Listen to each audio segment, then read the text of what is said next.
Hello, folks, and welcome to the penultimate episode of UnHerd, a podcast hosted by ACT that delves into the extraordinary stories of individuals who are challenging conventional principles to disrupt India's social impact landscape. Today, we're diving into an issue that impacts millions of families across India: the rising cost of accessing quality care. Every year, about 10% of Indians are pushed into poverty due to hospitalization costs, and countless others skip essential healthcare altogether because they simply can't afford it. Our guest for the day is Bindu Ananth, a social entrepreneur committed to enhancing access to quality care for chronic patients in rural and underserved areas. As the founder of Dvara Health Finance, Bindu has developed the NEEM program, a tech first subscription based platform solution that provides patients access to a network of trained local health workers who deliver quality care and aid medicine delivery at their doorstep. Bindu, welcome to the UnHerd. Thrilled to have you with us. Thank you, Anam. Pleasure to be here. Well, Bindu, diving right into it, you come from a finance background. You worked with companies like ICICI, chaired Northern Arc Capital, and have been a member of three RBI committees. How did you land up on public healthcare as a problem statement? Why did you decide to solve for it? So, most of my career has been focused on financial services for the poor. And I have done this within different institutions. First in ICICI Bank, where I was part of the wholesale banking team. And I think ICICI was a real pioneer in some of this work. And this is about 20 years ago. Um, and then I had the opportunity to set up, along with my co-founders, this organization called Dvara. And there, again, continuing with the same theme of, what will it take for India to make its financial markets deeper, make formal access available to every last sort of village in the country. What are the new innovations that are needed? And it was also an exciting time because at the same time that we were doing Dwara, you had all of these wonderful, bold experiments happening in the background of Aadhaar. And so, I think it was just a wonderful confluence of, many entrepreneurs doing interesting work in this space, but also terrific policy work, terrific sort of regulatory work by the RBI. But obviously, sort of the common theme in all of this is thinking about what really are low income households in India, what gaps are they facing, what are the shocks that finance is helping them sort of deal with. If finance works well, it should sort of absorb a lot of the uncertainty, the anxiety in people's lives, and that state is what one might think of as being financially included, rather than having access to product A, B, and C.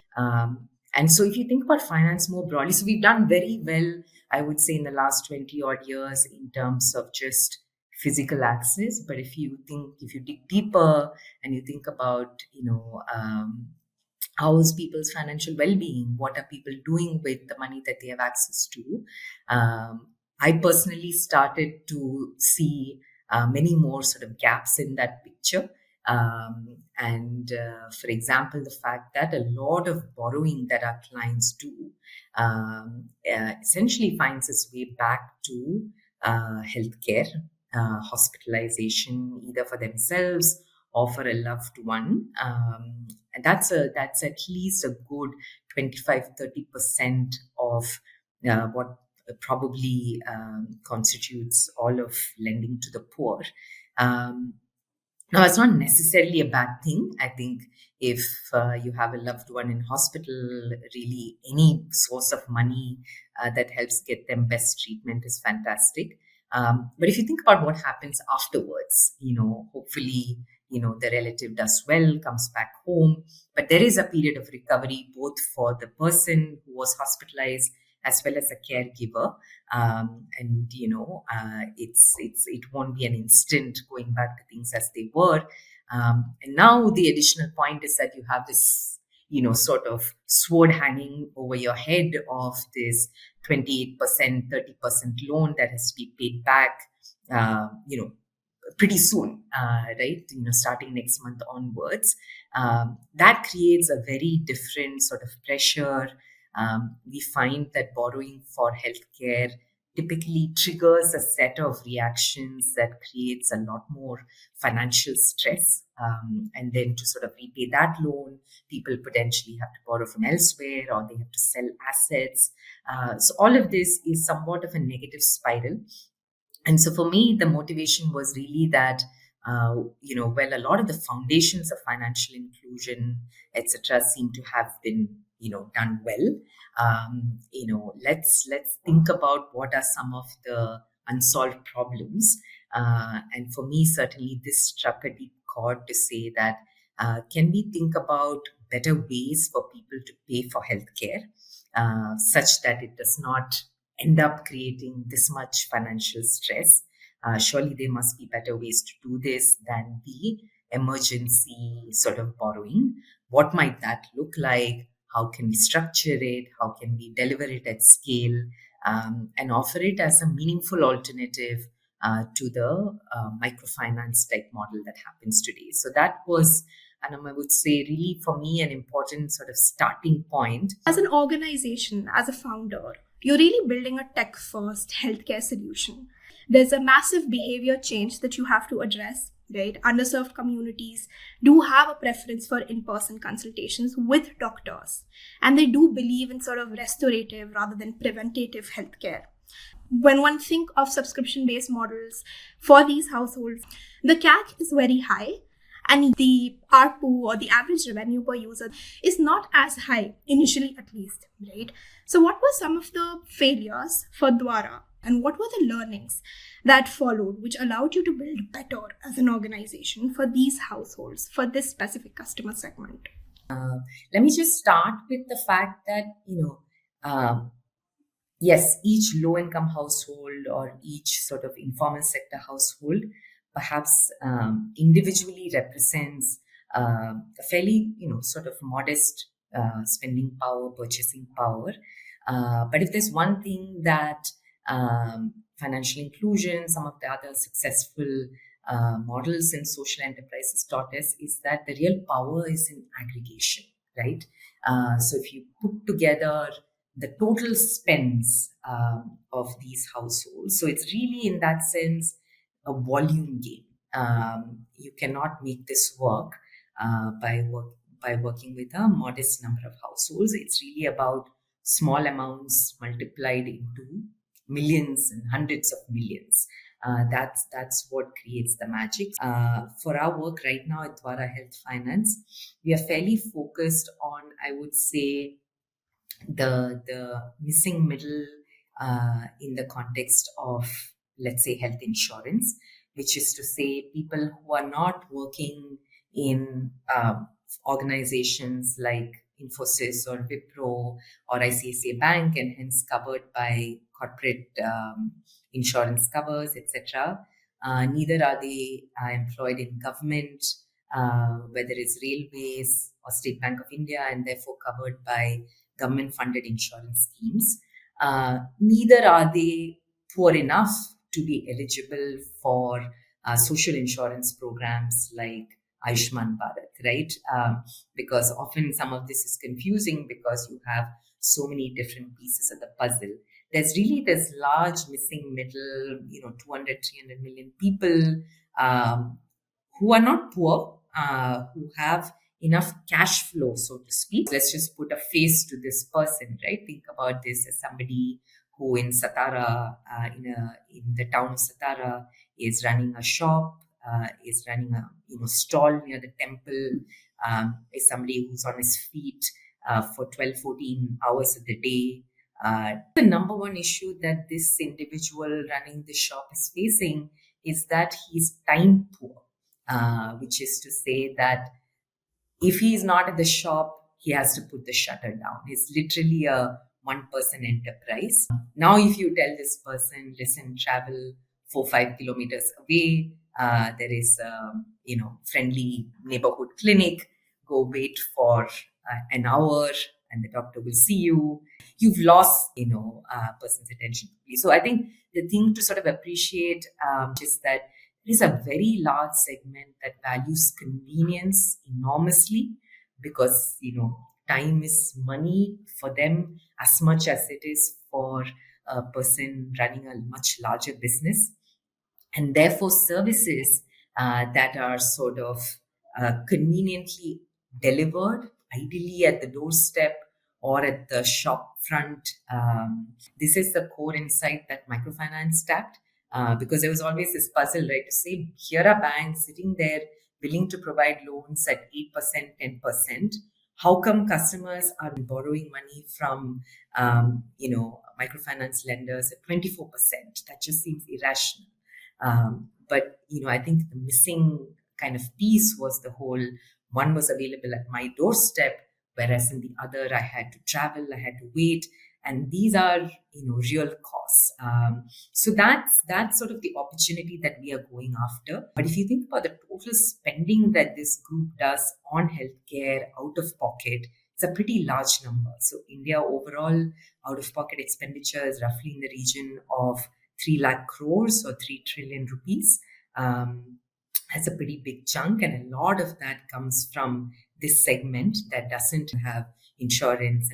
But I would argue to you the bigger problem is, what are they spending that 3 lakh crores on? 80% of that is curative in nature, and within that specifically spends at hospitals, typically specialty type centers. Very little of it is primary, preventive, etc. And even within that 80% of curative, there's a lot of unnecessary diagnostics, expensive medication that I didn't need. I had a headache. I went to a nearby doctor, and the doctor just sort of immediately sent me to get an MRI done. So there is a lot of wastage. Clearly, there's a large number of people who today are paying, out of pocket. However, that is not yielding any meaningful results for them in terms of good health outcomes. What if we really focus sharply on that market and delivered a consistent, reliable, convenient service? Our experience on the ground is certainly very, very encouraging in terms of adoption. I think a lot of the things to figure out is about how do I deliver it consistently and at scale. Those are the real challenges. I will say that one of the things that we did early on, which did not work, and probably because of my own background, is that we approached it too much as a financial services problem.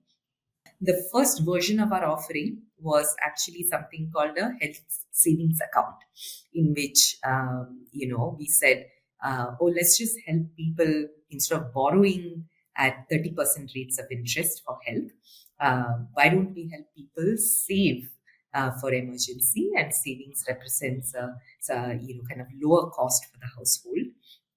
And so we built a lot and created a fintech type proposition, all of it, of course, aimed at health.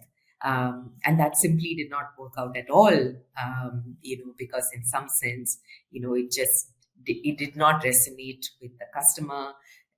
Health as an issue was well understood, but savings specifically for health, that just did not, I think, feel right to the customer. So we, in some sense, completely pulled back from it. And instead of a health savings account, effectively, we then launched a health subscription product. And the big difference between the two is that the first one feels like a financial product. The second one feels like a healthcare product, in which I'm subscribing to NEEM. What do I get in return? I get actual access to a healthcare team. I get a health worker who comes to my home, takes my vitals, monitors me, delivers me, affordable medicines, all of that, which felt a lot more tangible.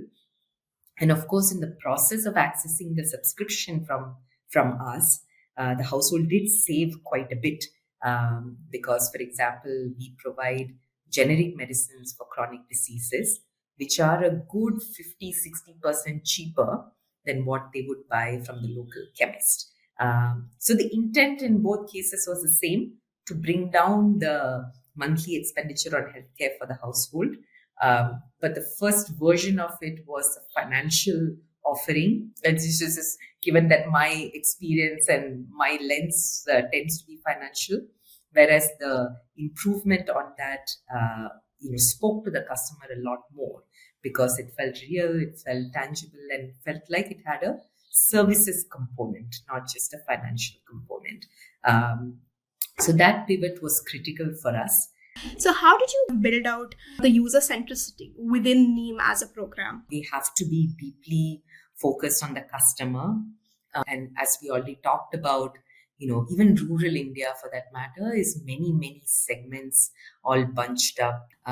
So it's always helpful to have a clear sense, like in any company that you would do, to say exactly who are you building for, what problem are you solving, but go in with the hypothesis and sort of keep iterating to say, okay, maybe this segment is already well served by government schemes and be hard for them to get a good sort of value perception of what NEEM is. So for example, we've crystallized many things, such as the fact that our typical customer under NEEM would be somebody with monthly household incomes between let's say 18,000 rupees to 40,000 rupees.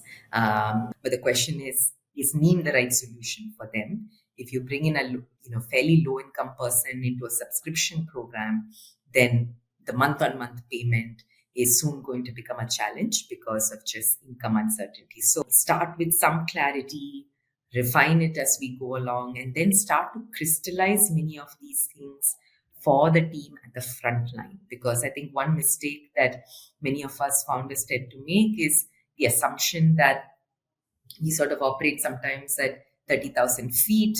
And it's all clear in our head, of course. But if your execution is happening, let's say, through a frontline sales team or a frontline service team who's local, you owe it to them to provide them clarity in terms of this is the criteria for people who you want to bring into this service or this offering. These are the 5 benefits that we will provide. These things we do not provide because it's also a fair bit of confusion, right, in terms of what does the government do versus what do you do, what do private hospitals do. So I would say that's really important. And as much as possible, we tried sort of to write these down and document it so that people, when they go out, have a sense of exactly what to do. I think that's really important for scalability. If you listen carefully to your teams, make sure that your teams are listening carefully to customers, then that sort of whole feedback loop starts to build, which is fundamental for any organization, particularly anybody in the social sort of impact space. That's super interesting, Bindu. From a founder's perspective, what really keeps on driving your conviction?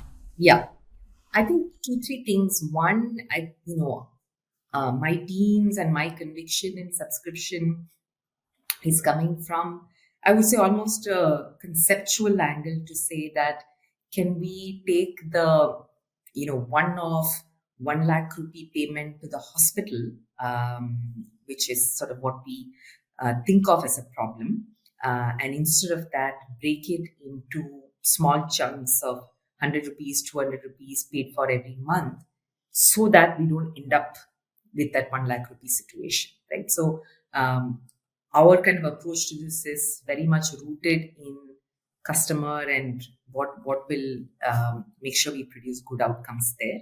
But that's my point of view. Right now, the whole challenge in all of this is to say, what does the customer think about all of this? And particularly in healthcare, very well-known behavior that people would much rather pay for things that are curative when it comes to that, rather than demand for primary care services. I think by going on the field, again, talking to customers, listening deeply to customers, you figure out what is the right balance to strike. So the focus area for NEEM, for instance, given this constraint, is to say, it's going to be really challenging for me to work with a person who feels completely well, who whose vitals are normal, and then say, okay, pay me something every month to make sure you remain in the pink of health, and so that you don't, get hospitalized. But the customer's point is, that who's thinking about hospitalization anyway? I'm not going to get hospitalized, because I'm in the pink of health. So that would have been a very hard challenge. And we realized that quickly. And we said, okay, maybe the real opportunity here is to focus on people who are, newly diagnosed, let's say with blood pressure, newly diagnosed with diabetes, a stage 1, stage 2. And now it's not about I'm preventing diabetes from occurring. The conversation really becomes about अगर आप कुछ नहीं करेंगे तो you could end up with a significant event, hospitalization, etc. Work with us so that we can keep you managed at your home, and so maybe closer to thinking about it as what one might think of as secondary prevention rather than primary prevention. And again, that's where I think all the detail comes in, because healthcare is, such a vast space. Somebody could be working on smoking cessation. Somebody could be working on, health, on weight loss. All of those are valid. You have to figure out where does the kind of circle intersect in terms of where you can make an impact, where it's meaningful, and what is the customer willing to pay for. So back to your question, Anam, around what makes subscription tick. I think one is sort of making sure that your offering speaks to a real felt problem of the customer, not something that I think is good for the customer to do, but the customer has to feel it. One of the things we did, for example, again based on feedback, is that we were initially doing only diabetes and CVD, cardiovascular disease. A lot of patients told us, listen, one of the things that I'm spending a lot of money on is pain, back pain, lower back pain, neck pain. And remember, we talked about our typical customer being somebody who's on his feet for 12 hours a day, or a woman who's working on the farm for long stretches of time. So just the physical wear and tear. He said, if this is about us, then why not include that in your offering rather than talk about things like diabetes, which frankly, I don't right now care a lot about. And, health workers brought that message back to us. And we've now integrated chronic pain into a subscription because it felt widespread enough of an issue. So one, I think, get the kind of core segment value proposition right. To the specifics of what is included in your subscription has to be the right mix of things that affect the customer here and now versus things that are more sort of medium-term impact, because the longer the time frame, the less salient it feels today for me, right? And then finally, the number one most important thing, Anam, is the front line. I think one of the most differentiating aspects of NEEM is the fact that it's delivered by a local trained health worker, the NEEM Sakhi. She is, somebody who's the face of the program. This is not, at least for this market, a pure telemedicine type approach or an app-based approach. We are convinced is, not the solution at all for all the reasons that we talked about. There needs to be a strong, obviously, technology backbone, but it has to be what one calls assisted model.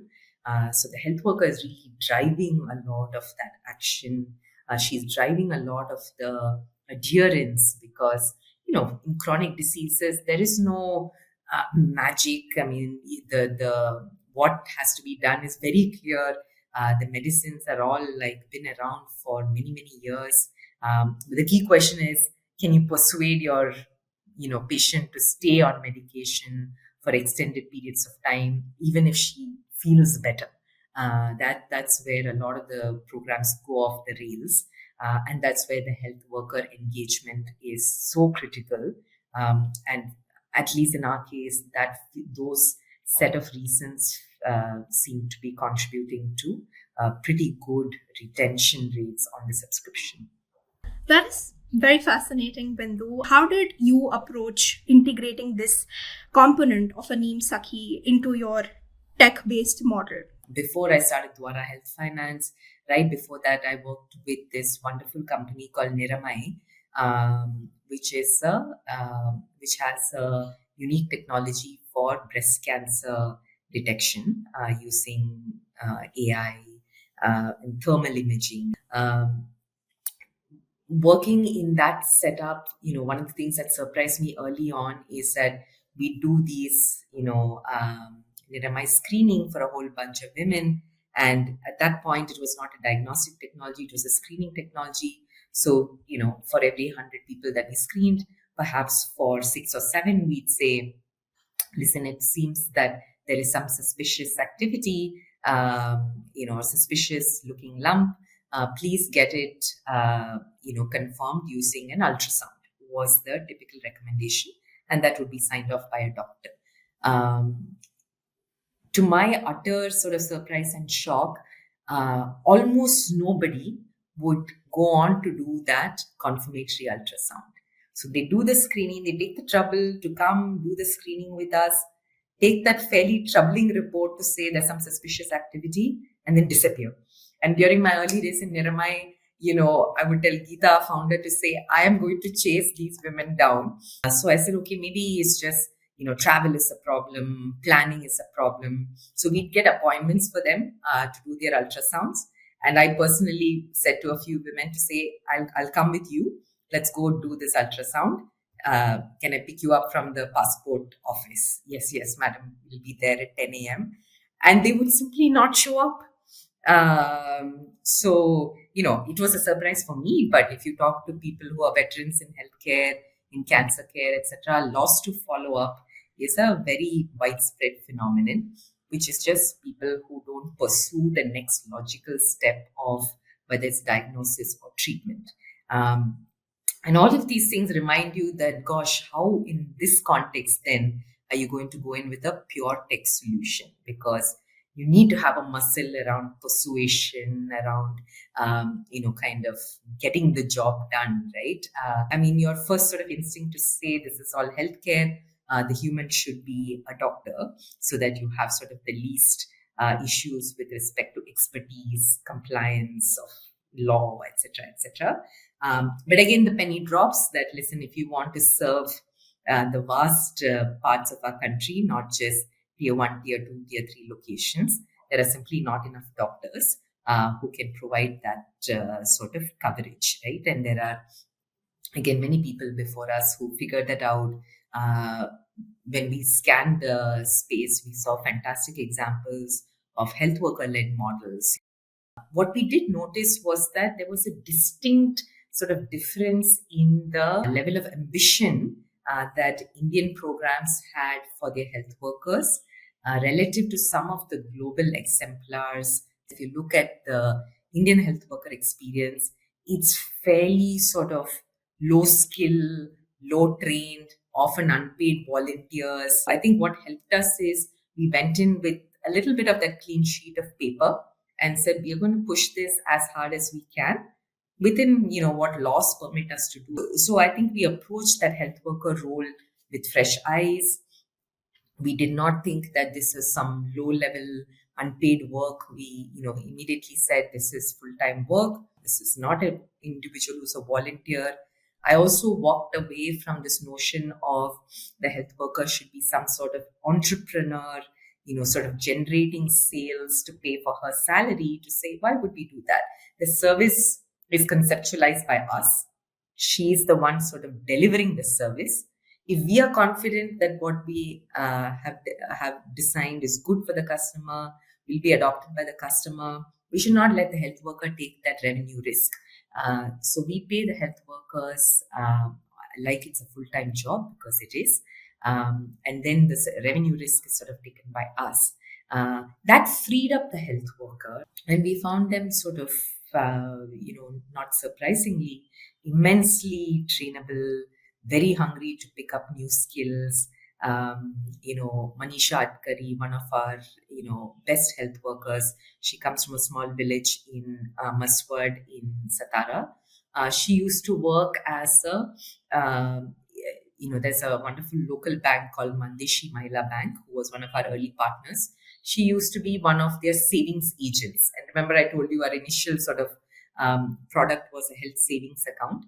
So the initial cadre were people who were encouraging people to save, leaders of self-help groups. Again, no clinical background at all. But what was the thing that they really knew how to do well? It was to connect with people. It was to sort of understand what their anxieties are vis-a-vis themselves, their kids. What are your fears with respect to this medicine? Why you're not taking it regularly? What's sort of going on? So we are not going to spend any time training Manisha Adkari on, hey, these are the body systems. This is the left ventricle. This is the right ventricle. If you think about a lot of clinical education, and it's a good reason why doctors take at least 10 years to get to a minimum level of training. But that's not what we're trying to do here.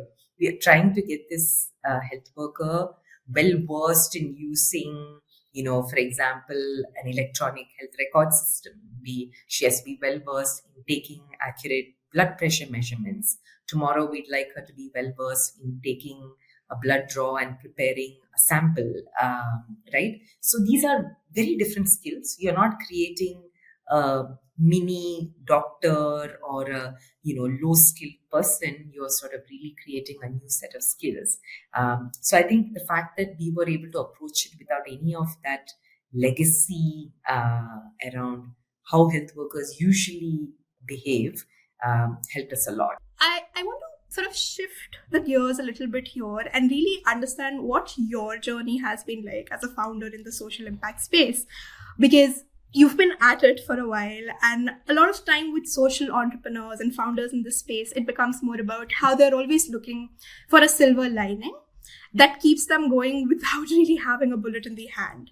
And what has that journey been like you, especially given the multiple pivots, the new learnings and deeper insights that you've uncovered?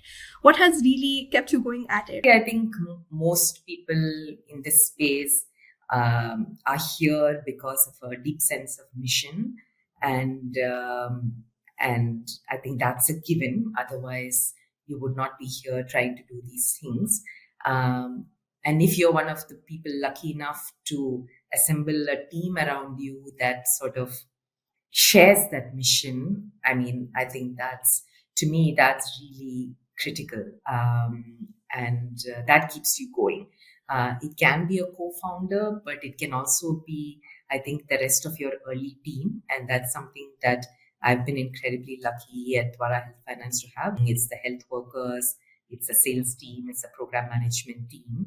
And one of the things we consciously do is to make sure that we're very tightly connected to that team. So I would say, always surround yourselves with people who give you that energy. And that's the fuel that we need, because none of these problems, if they were all, easy, they would all be done by now. So we do need to sort of build that, just mental energy for the marathon. Ultimately, in some sense, how do the teams have a sense of progress? Typically, it's customer volumes, transaction volumes, etc. But I think for enterprises like us, it's good early on to start to measure outcomes much more directly. So one of the things that I'm very grateful that our medical advisory board sort of pushed us on is to say that, I want to see you publish almost real time your data in terms of what's the change in status on blood pressure, what's the change in status on diabetes, what's the change in status on chronic pain. Make that data very visible, right from the CEO down to the health worker, to our partners, so that there's a sense of this is what drives us. So we recently celebrated the fact that at the end of September, we had achieved 70% control among all our hypertensive patients, which means that when they came into the NEEM program, they were hypertensive, anything over 140 by 90 BP at the time of entering the program. And in the most recent home visit that the health worker did, 70% of people were below 140 by 90, which is what represents control in the context of diabetes. So, 7 out of 10 people, and the balance 30% may not have achieved control, but starting to show significant improvement. And I think aligning everybody to that kind of North Star, that in my experience also, provides, just more enduring motivation of the type that's very different than a quick win, right? You don't need some of those. Thank you for sharing that, Bindu. And honestly, couldn't agree more on that one. How do you see the financial inclusion space within the public healthcare system sort of evolve? What do you feel is something that needs to shift or evolve for meaningful impact to really sort of get created at scale for India? I would sort of think about it as, how do we deliver financial protection to all Indians, which is to say, you often hear this in our circles, that most Indians are one hospital visit away from poverty, right? That's really what I think we need to change. How is that going to happen? It's going to happen when more and more people have that safety net of saying, if something happens to me, I don't have to draw on my own personal resources to pay for that event. It may or may not be insurance, but some pooling that's happening so that it's not literally me left to my own devices to pay for that 1 lakh rupee hospital bill, right? And like I said, it's not just a problem of poor people in India. We saw during COVID how vulnerable we are, even in terms of the upper middle class, how one would think of it. If the hospital bill jumps from 1 lakh to 3 lakhs, you're another 20% of the population that will sort of go into poverty. So that's the overall kind of problem statement. In terms of how we solve that at scale, I think certainly organizations like Dvara, but many more people working at the primary care level. We need, I think, hundreds of organizations relative to what we have now working on sort of primary care and using interesting payment models. We are big on subscription. There surely are other models out there, but the whole point is to say, don't wait for the patient to walk in and pay every time they see you. The problem with fee for service is that you will come only when you fall sick. We want to figure out payment models where the patient is incentivized to come to you with everything. Mujhe chot lag gaya, I have a cold, my kid has diarrhea. The more you come to us, the happier we are, right? It needs to be that sort of approach at the primary care level. So that, I think that has to evolve a little bit. There is a fantastic role for technology to play there to say, how can that layer of primary care organizations now start to do a lot more? I certainly see in the not too distant future our health workers being able to do a fair bit of cancer screening using kind of mobile ECGs, etc. So a lot more information action can happen at the primary care level. That starts to become substantive.